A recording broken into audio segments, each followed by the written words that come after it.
Hello, welcome to this developer session for Into the Breach. I'm Adam Smith from Rock Paper Shotgun. This is Matthew Davis of Subset Games, creators of Into the Breach and FTL. You may have heard of both of those games, I hope so. And we're going to be talking today about the process of making Into the Breach. We're also going to be talking, my first question, so everyone's played FTL, right? Hands? Yes, yes. And it's quite good. Now, following up a game that's quite good and sold incredibly well must be very difficult, because difficult second album syndrome, this is going to be one of the biggest ones. You have a lot of pressure that people are watching you, and you don't get to just make the game that well, we did just make the game we wanted to make, but you worry a lot more about how that's going to get received. Luckily, because of FTL's success, we didn't have to worry about it as much from a business standpoint. It was able to give us the freedom to explore, take our time, make sure we got to do what we were interested in, which is actually a really nice way to do a second album. It wasn't, oh my God, I've got another 18 months before I go out of business. Right. Let's rush this out the door because I need to, and I hope people like it. So with FTL, FTL is a tactical game, similar to Into the Breach in a way, but it has a very different feeling. Did you feel that you could replicate that success, or do you just think, no, we just have to do what we want to do? We just have to make the game we want to make, and we can't have that pressure on us? Yeah, we didn't set out to try to make a FTL sequel that wasn't an FTL sequel. Mm-hmm. We didn't want to do like the exact same thing all over again. Mostly just for our own sanity. It's kind of boring to do the same thing over and over. And so we pursued, but at the time when we started, something would be completely fresh. And how it turned out, the combat is extremely different, as you would know, in that it's turn-based tactics. That we did end up with a lot of trappings with the power bar, the kind of the sector selections, the mission selections that do bear similarities to FTL's design, or cribbing stuff like the reactor power in the mechs. Right. Again, kind of cribbing from FTL's design. There are things that, when it works, it works. Yeah. But we didn't set out thinking, let's take all these elements and do something different with them. It was very much taking the pieces that we felt would fit the game. And with FTL, thematically, for anyone who doesn't know it, but it's kind of Star Trek. Like it feels like a Star Trek simulation. It has all the joy of things going wrong. It's a game in which things go wrong a lot. People suffocate because oxygen's run out. People get set on fire. Ships collapse. It's very chaotic in a sense. And Into the Breach is the opposite. It's very controlled. It's very ordered. It's very logical. Was that intentional? We wanted something less randomized when we set out. Like part of that deterministic gameplay that you get from Into the Breach was intentional.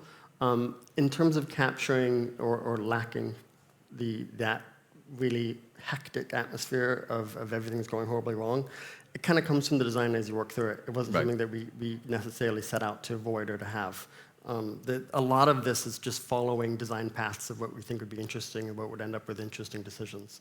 There was a guiding thematic principle behind it all on certain things we wanted to have, like putting the player in charge of defending a city, where the core theme is you're defending the city and your choices come back to defending a city. Mm-hmm. But in terms of, is that going to be absolutely terrifying every time you make a move, or are you going to be calm and in control? It's harder to necessarily control every variable like that. And at the end of the day, the design that's the most fun and the most interesting has to take the priority. So when you started work on FTL, you and Justin, it's just the two of you? It's primarily just the two of us. Justin and I are the only full-time developers from the beginning working on the game. Right. As we go, we have to hire people more talented than us in other realms. Best way to work. Always surround yourself with people more talented than yourself. It's how I get by. And so once we were more confident with the game, we brought on more people to help out in the different places we're lacking. Mm-hmm. But primarily, every day, arguing about design is Justin and myself. And so where did you meet? Where did you come from? When did you decide this is the time to make this game? When it comes to FTL. With FTL, yeah. Justin and I were both working at 2K Shanghai in China. And it was our first job in the game industry. And we hit it off and we worked well together at the studio. And so when we kind of were looking to do something different, we decided to work on FTL as more of a hobby project, just to see if we could, just to kind of test our skills and see how we work together, rather than it. We never really set out to be like, this is a business, it's time to go make our fortune in indie developer. And was there a point when you realized this might be getting big? I mean, was it at a show? Was it just getting press? Yeah, well, China IGF was our first like public showing in the sense that we actually submitted it and people chose us and said that's a cool thing, and that was the inkling of the beginning of it. PC Gamer picking us up quite early was really weird. Rock, Like paper, getting shotgun, an email. you mean rock, paper, shotgun? Rock, paper, shotgun shortly thereafter, also super exciting. It's very weird getting, we mostly just work in our bedrooms at home, and getting an email from a publication even today, just randomly out of the blue, hey, do you want to come to Rezzed, is weird. It's strange it never because stops being weird. FTL feels like it was a game that gave you the key to every door, but it doesn't seem like you feel like that.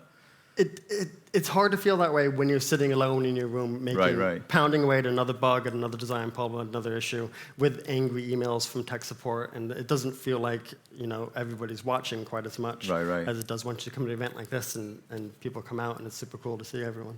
And when it came to Into the Breach, how had the landscape changed? Because when FTL launched, it got a lot of attention. It felt like it was easier to get attention back then, I think. I don't know how true that is. That's what it looks like to me. It seems like the ecosystem for indie games has changed quite a lot. Obviously, having FTL as a calling card helps, but did you feel that it had changed? Yeah, and it makes it super hard for me to talk on that because we come from the very lucky position of having made FTL, and it was our primary marketing strategy. If you saw us on Steam, we slapped from the makers of FTL on anything we could. It was the only way that in today's world we could make someone care about us. I think probably still the most people who played the game was purely because of that, not necessarily because they saw coverage or that the game hopefully looked interesting, but I feel like most people were approaching it from, we kind of trust these guys because they liked one thing, so let's try something else. So then, is there a temptation to point out the similarities rather than the differences? Because you said you don't want to because we worry about, especially since we set out to make a game that wasn't necessarily like FTL. Yeah. It does feel like maybe we're being disingenuous by marketing it via FTL, which would be unfair. We do think by the end, there are certain design philosophies that we bring to the game, and aesthetics that we bring to the game that do bear similarities that I would hope, and from what I've heard of most people who played FTL and Into the Breach, they do enjoy it and don't walk away disappointed. They are surprised that it's not kind of more of the same, but they're pleased that it kind of still fits in a certain realm of game design that we showed with FTL and that we continue doing with it. Talk about the aesthetics, Chris. I mean, it's a very, very eye-catching game. And thematically, again, if FTL was, hey, this is my Star Trek fantasy game, then this is, Pacific Rim, it's Godzilla, it has, again, there's a touchstone straight away. You recognize what it is. It's, mechs fighting giant monsters. Yeah, it's easy to kind of base things on those pop culture cornerstones, because then you don't have to communicate as much. Exactly, yeah. Either as a designer when someone's playing, or as a marketer once people see the images. It's a kind of just a cheat that we do on purpose to be able to get people's attention. So was it the thing you were interested in already? I mean, you a mech fan? Or myself, I'm not a huge fan of the mech and kaiju genre. I'm interested in some of them. Justin's more of a fan than I am. A lot of it, though neither one of us come at it from a place of Pacific Rim being like something we enjoy. Ironically, some of it came down to a lot of those big monster movies are too fixated on the battle between the creatures, which is awesome, but they don't care enough about the people around it, and the buildings falling down is spectacle rather than something that you are, suffering every time you see happen. And so this was made in some ways as a response to that atmosphere in these movies, where every time a pilot makes a decision that hurts a building, they should be broken up on it. They shouldn't just be thinking, that's one more bug dead. And yeah, because it's... So I'm distracted with the screen down here. Yeah, well, they can see the same thing as us, but I'm pointing at this one, but I'm also pointing at that. Yeah. Thematically, it is quite a heavy game. It's about terrible things happening. It's about mass casualties, but it looks quite cute.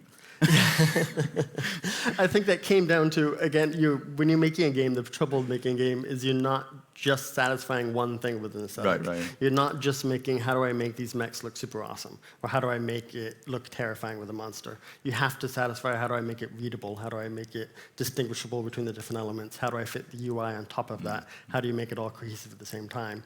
I am technically the wrong person to ask because I'm the programmer side, while Justin is the artist side. But it kind of comes down to what's fitting the game design as well as what's fitting the atmosphere. And in terms of what I think we succeeded on is we made a game that's very readable in terms of you can identify everything and what it is, and very clearly, and you still also can quickly identify the genre. We do fit in the genre still without it necessarily being the grim dark that most of them probably chase after now. It's a little bit lighter, but it still is clearly portraying what it is. When you said you didn't, the mechs weren't really your thing, did you always have that theme though, or did you build it as an abstract thing first, like a rule set, and then decide? It started with this theme. When I was making the very first prototype, I used the little droid, the combat droid from FTL was the mech, Right. and the mantis creatures from FTL were the monsters, and that was right at step one, the filler art and the theme that we're running with. I'm not sure why I did that even. I think part of it is, while I appreciate the abstract design in like grid-based combat, I don't love it when it's so abstract and pulled away from the actual what you're doing. And something about city blocks and structures all kind of fit on a grid theme, though we didn't actually end up with something particularly city block-like. And it kind of, I wanted to tie an aesthetic and a game design element in a way that didn't feel too abstract. Right. And what about the time travel? Because if you could explain the actual plot, because it's way more complex than it looks. So it's a game about defending cities from monsters, but it kind of isn't. It's also a game about, well, you explain it. Well, the core MacGuffin is the fact that the pilots are all, whenever they lose or win, they all go back in time to try again. And you follow one pilot back that you get to keep in future runs if you want to. That was Justin's idea. Right. And it came at it from more narrative aspect than anything, and that we like to tie the game design and the thematic design all together in one way. And it's nice when you have something as arbitrary as you're going to start a new game, which is very abstract in most games. You just mostly don't think about it outside of something like Dark Souls. With this, we wanted to tie the narrative to what you actually did when restarting. And there's not a lot of options there. Time travel was kind of an easy go-to that we probably can't do for every future roguelike we make. Everything's a time loop. Everything becomes a time loop forever. But it fits this quite nicely. And it also fit, we had a lot of big ideas with the narrative in terms of stuff like how the mechs were made, because the idea was that the technology was being iterated on infinite times over these time loops, and that's how you end up with these giant mechs to fight the monsters in the first place. But narrative is usually something we work on more as a background world setting than an actual driving force for the game. But there's a lot of good writing in the game. There's a lot of great writing, because yeah. we're very lucky to have Chris Avalon come and help us do writing. Yeah. And he's a guy that actually focuses on narrative in a way that I wish we could, and we're as talented as him with. And so the only reason there's any interesting characters or interesting scenarios in general is purely because of Chris, not ourselves. A lot of developers have that same story, because Chris Avalon gets around. In terms of like the theme, the story, it's important, I think, from what you're saying, to have an emotional connection as well. And I think that tactical games can often feel that they are abstracted to a sense. And I think it's quite rare to say, well, we want you to feel the impact of a loss in that way. It's very hard to do that. And even leaving aside stuff like the characters the player's playing with, we wanted early on to have you feel a loss when the buildings are destroyed, since that was the core tenet, was that we wanted you to care about the buildings. And achieving that is really hard when it comes to just these little tiny abstract buildings. You can't even see the people. The early versions didn't necessarily have it tied so painfully to game design, in that right now, when a building is hurt, your health is hurt. And there's nothing more important to the player than the health. Yeah, and it was, at the end of the day, that was the only way we could absolutely guarantee the connection the players needed to have Because to the buildings. if the player doesn't lose anything, they stop caring about collateral damage, right? Yeah, exactly. Yeah. And collateral and damage. you can build it up with, like, you try to do it with art where the buildings are really pretty, or try to do it, or keep having players tell them you're killing people. But all of it, if it's not actually punishing the player in any way, they just don't care. Yeah, so I when I first played it, I felt like, and this is probably entirely unintentional, but I thought it felt like a response to Batman versus Superman. The timeline probably doesn't add up there, but maybe there's a loop. But Batman versus Superman has the scene, which, if everyone's seen it, where Metropolis kind of gets destroyed by two heroes, and it's just like, that's a problem. And then they kind of addressed it a little. Oh, that might have been the previous one, but that happened. And I don't know if it was, did they plan on addressing that in the second one? I don't think they did. I think they addressed it because people complained about it. And I think that I think it fits up the Into the Breach was that when I talk about big blockbuster movies not addressing collateral damage, that would have been around the same time frame they were starting Into the Breach. But it's interesting that you have that concern, because I think it's a concern I have with a lot of films, is that and games, that the only people that matter are the named characters, and everyone else is just expendable, and that is quite an ugly thing in some ways. Yeah, we wanted you, like, another really fun thing about the game that I like is that we wanted the player to step in front of shots. We wanted to teach the player that the right thing to do is you're the hero, you're going to stand in front of enemy fire, you're not going to be hiding behind the buildings to get cover like you're on something like XCOM. It's a game that's very similar to chess in some ways, because the moves are predictable, you know what each piece can do.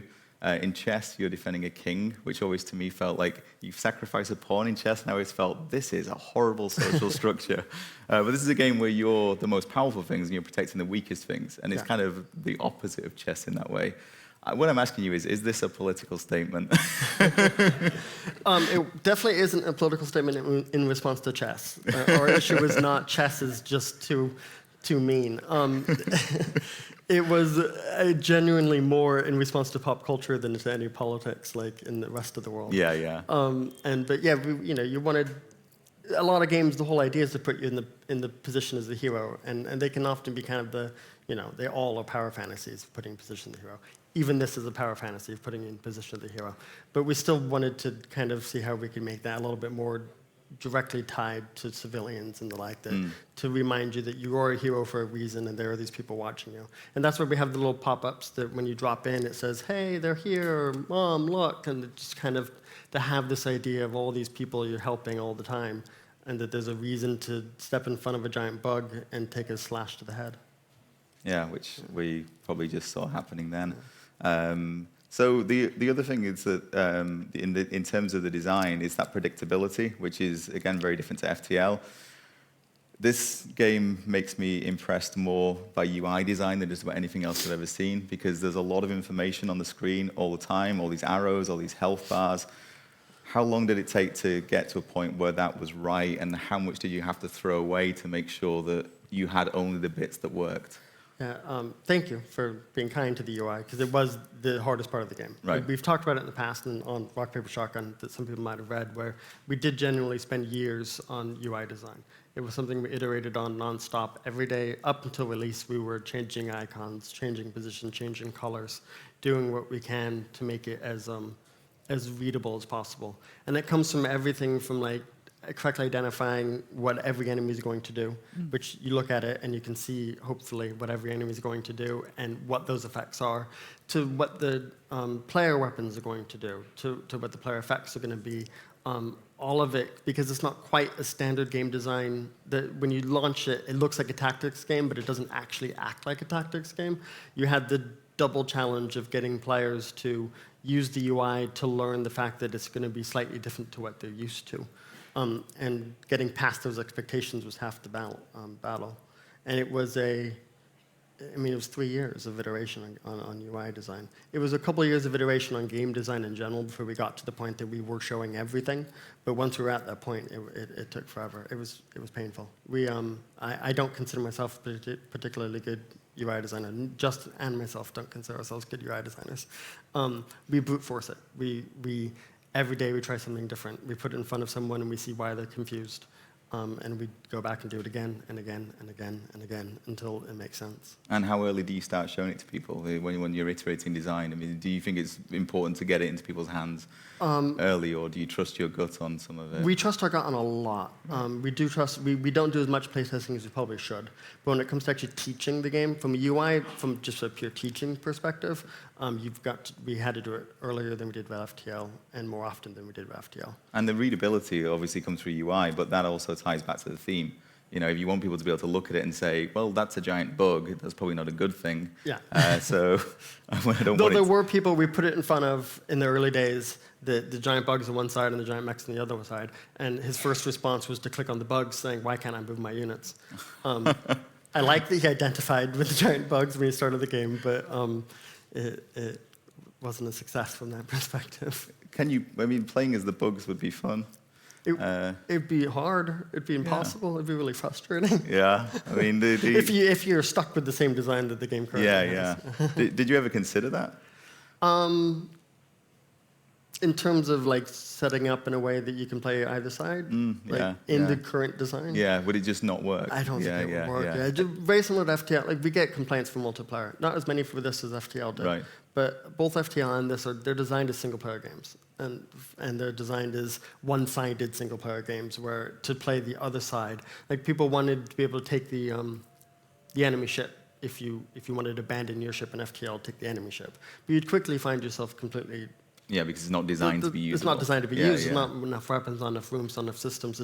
It would be a broken thing. At the end of the day, we try to make it feel symmetric, but it is very much a one-sided single-player experience. So the bugs are disadvantaged. Bugs are disadvantaged. It's very unfair. We're going to have one more question, and we'll open up to the room. So if anyone's got questions, start thinking of them now. Start preparing for that. I'm going to ask the question which I've always wanted to ask, which is your favorite of the factions? Because I have a very specific one that I love. I'm not going to tell you what it is. Of the factions or the mech squads? No, the factions, yeah, the actual humans. Like the island factions? Yeah. Oh, geez. I've always been partial to the RST, the one that they're on now, the desert island, with the really angry CEO woman. Actually, my early drafts of it had her much angrier. And Chris Avalone kept saying that it was too mean, and she was saying too many horrible things to the player, and the player hated her too much. And so he always wanted to make her nicer. Yeah, because otherwise, why are you saving them? I always thought it would be fun to have a CEO and like almost an antagonist. In the same way that like Hand of Fate does this constant character that's kind of against you while you're playing. I thought it would be kind of cool to have that. And it did work. I see people complaining about it. So it's probably best that we didn't go as far down that path as I did. And that island also has a lot of the more fun things like the cracks falling down. Yeah. A lot of and using the terraformer, like in the video right now, is a lot of fun. And you're even getting shout out here. Stay out of the way. So we're here to help. We're like, no, back off. See, I like the robots.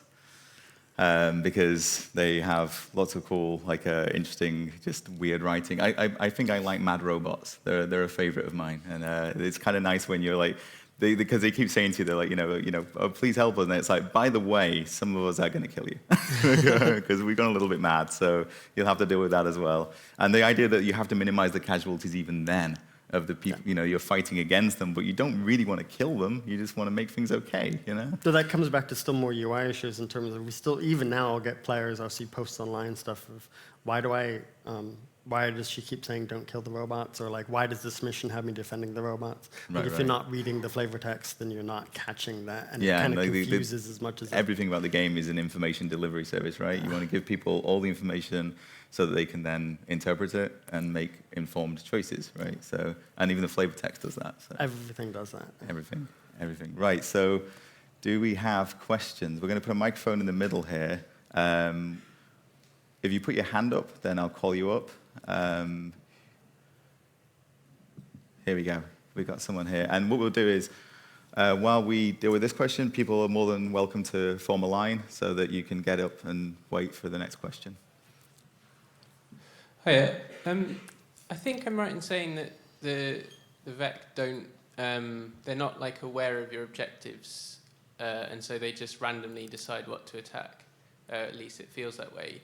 And I quite like that because it sort of thematically makes sense from a sort of like they're just aliens and they're just unknowable kind of thing. But I was just wondering whether you did experiment with them being more aware of like what your objectives were and whether it was just too frustrating or, I didn't ultimately end up experimenting with it. At one point, I considered writing into the AI for the harder difficulties, that they'd be more likely to go after key targets. But so much of the AI balancing in this game was so hard. The game really needed to feel fair the whole time. And everything in the AI design had to be about how do we make sure it always feels fair, and how do we make sure they position themselves in ways that you can always manipulate them. How do we always do things that the player doesn't just, because it's deterministic, they can't take that 10% shot and hope they win. They have to know that they're going to lose. which is frustrating. And so we tried to not put them in that position as much as possible. And so in the end, once we got the AI working in a place that created those situations that we wanted in a balance that we felt was fair, I was hesitant to poke it any further. And there's a point that once you get your house of cards standing, you don't do any more to it. And that was what happened with the AI more than anything. Cool, thanks. Hey, first of all, fantastic game. Thank you very much for making it. Thank you. So my question was that, so I played FTL, I played quite a bit of FTL, and FTL was widely considered to be like really quite difficult. Like lots of people will say that FTL was one of the harder games they played. Whereas this game, talking to all the people that I know who've played this game, there's like a huge spectrum of how difficult people find it. Like some people clear their first run, some people don't, some people like don't clear a run for a really long time. I was wondering if this was something that you noticed while playtesting it, and if you did, how did that factor into the design of the AI and stuff like that? We did notice the wide gulf. There are people you put the game in front of when we're back when we're testing just from a teaching perspective, and they just don't get it. And and those are the people we did everything we can, so it's a good thing they existed, because UI wouldn't have ended up the way it was if it wasn't for them.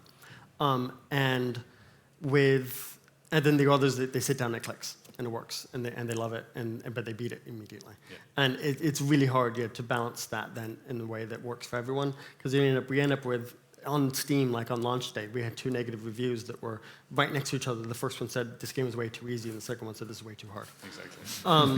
And how do you make those people happy? I don't really know. We came into it, and again, we tried to just make it feel as fair as balanced as we could. Inherently, I think purely from a design standpoint, it had to be easier than FTL. For the reasons I kind of covered with the last guy, the game, when it is too hard, feels unfair. Right. When the player can't engage with the mechanics to actually feel like they can do something meaningful, then it's not fun. And so for that reason, that top bar is probably a little bit lower, and that's why there's more people passing it than they would have before. But in general, we kind of like that there was a wide gulf. We wanted more difficulties, which is why we launched with 3 instead of with FTL's 2. I think the game is fun when it's easy. Not that it's not fun when it's hard, but it can still be fun when it's easy. You can still feel smart solving the puzzles that it gives you, and it can kind of be this kind of meditative, just click, click to solve like you're doing a crossword or something. And so from that perspective, we didn't worry too much about it. We just kind of let the design lead us to that place.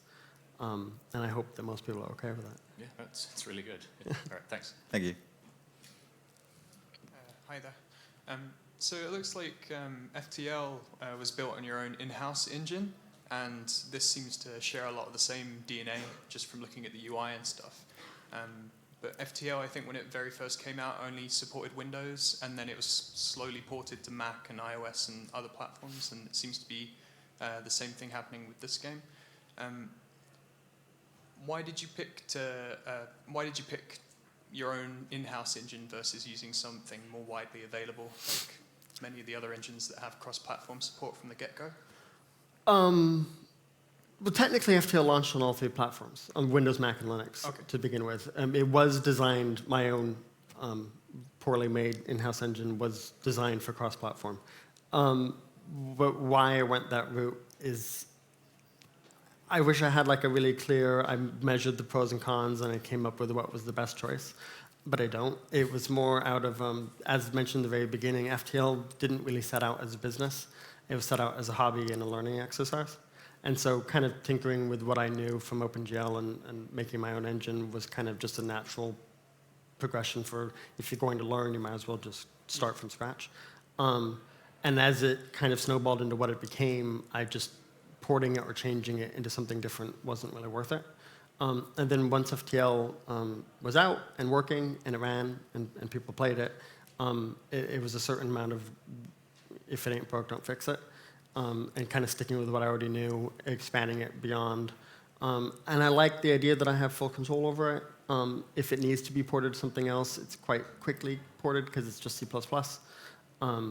If I don't need to worry about an update to the engine that then breaks everything and I have to delay development for 3 weeks, I don't have to worry about in 10 years if they're still going to be supporting a project for backwards compatibility reasons. I'm sure that there's a massive, really awesome things that modern engines do that's not actually a concern. But since I've been working on this and it seems to work for me, I've stuck with it. Cool. Thanks. I really enjoyed the game. Thank you. Hi. Oh, sorry, I'm not close enough. I was more curious about the different mech teams that you can get as unlockables. I won't say anything about them in case there's anyone who hasn't played it, because you don't really want to ruin that. But I really appreciate the attention to the detail of the design with the different teams that play, sort of the strengths and the weaknesses of each. And I was wondering if that was just, did you just decide which ones looked cool and put them in? Or was there an intention there to say, these ones will be really directly effective, these will be indirectly effective, and what the sort of reasoning with that was? Similar to the ships with FTL, they all kind of serve a different purpose. Some of them are as simple as, like the Lightning Mech squad. The Lightning Mech is cool. We liked that design. We thought it was one of the coolest designs that we stumbled across for the game, and so we built a squad around them. Others, like the Rust squad with the smoke, it's a teaching squad. It's for players that might not understand smoke in the beginning. Forcing them to use it helps them learn how smoke works. And they all kind of serve a different purpose in that perspective, and that some of them are teaching things, some of them are just cool, some of them are just they balanced their own way. Or even it was a mishmash of weapons that we liked the weapons, but we didn't really have anywhere else to put them. It's kind of haphazard in their approach. But we just wanted to provide enough so they're all different and interesting. Not necessarily so they're all balanced. Some are meant to be harder than others. But it's more about just creating interesting things to give to the player. I really enjoy, personally, the random mode that creates something less balanced, that kind of throws the player into something that's a little bit more unexpected. And I like coming across design that we didn't actually do, that we just kind of surprised that works. Yeah. Cool. Thank you. I play with the random mode a lot, and then I complain about how hard it is, and I'm like, that's because I'm doing that to myself. It used to be harder. Random mode used to genuinely randomize, where it was every weapon in the whole game could be dumped onto any mech in the whole game. Right. And so it was much easier to get a squad that was just like pulling and no damage and nothing else. And that was really hard. And I really enjoyed it. And I always intended to be able to put in something that had that same huge range. But there's an elegance and simplicity to just using the same mech designs that are already there that we liked for random mode, so we stuck with that. Awesome. Hi, I'm from Amplitude. We've made Dungeon of the Endless, which was a huge love letter to FTL because we love your game so much. I was wondering, with regards to other games you've loved yourself, do you see any of the elements of design you might have picked up and put into the breach yourself? Like specifically, what games do we? Do you see yourself being influenced by games you've liked from other designers? Yeah, of course. As they say, the good artists borrow and great artists steal. It's all a case of just pulling from where we like other things and putting it into the game. For me, in the very early days, the only reason I wanted to make a grid-based tactics game was a couple like desktop dungeons. It was again a very contained grid with almost a puzzle-like nature. They're very different, and there wasn't really even a tactics game. Hoplite it's a phone game. It's a hex-based strategy game, turn-based. Very, very elegant, very small scale, very, very different to Into the Breach, but kind of a core inspiration for that kind of solvable nature, the manipulation of enemy positions, and knowing what they'll do. A lot of the core ideas that we pull from things are not from our own heads, but from where we see other games that do it better than we could. All right, thank you very much. Yeah. Thank you. I think we have time for one more, so do we have a final question? Because otherwise I'm going to have to think of one. No? Everyone's happy? You can come up and speak to us if you don't want to come to the mic. We'll be here for a little while. So I did not realize Hoplite was an inspiration. It's so obvious now. Hoplite is brilliant. Everyone should play if you haven't already. It's absolutely fantastic. And you see where some of these tricks came from, which is nice. It's like £2 on Android or iOS, I think. It's superb, yeah. Well, thank you very much for being here. We really appreciate it. And I hope you all enjoyed it. Hope it was insightful. Hope it was interesting. And enjoy the rest of the show. Thank you very much. Thank you.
Dum dum dum dum dum dum dum dum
dum dum dum.